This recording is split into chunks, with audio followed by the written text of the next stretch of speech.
সাহসী কবুতরের গল্প। এক ব্যস্ত শহরের পার্কে থাকত একটা ছোট্ট ধূসর রয়ের কবুতর। তার নাম ছিল পিকো। পিকো ছিল খুব ছোট্ট, খুব কিউট আর ভীষণ কৌতূহলী।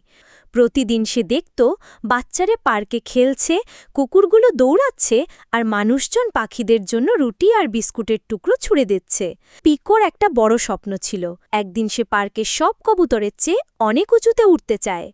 এক রৌদ্রোজ্জ্বল সকালে পিকো দেখল কয়েকটা বড় কবুতর আকাশের অনেক ওপরে দ্রুত উড়ে প্রতিযোগিতা করছে।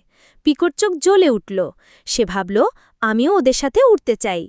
কিন্তু যখন সে নিজের ছোট্ট ডানা দিয়ে ওদের মতো দ্রুত উঠতে চেষ্টা করল, তখন সে পেরে উঠল না। পরের দিন ভোর থেকে পিকো প্রতিদিন প্র্যাকটিস শুরু করল। সে গাছের চারপাশে ঘুরে উড়ত, ফোয়ারার উপর দিয়ে গ্লাইড করত আর নিজের ডানা শক্ত করে নাড়তে শিখে নিল। অনেকবার চেষ্টা করার পর পিকো আরও দ্রুত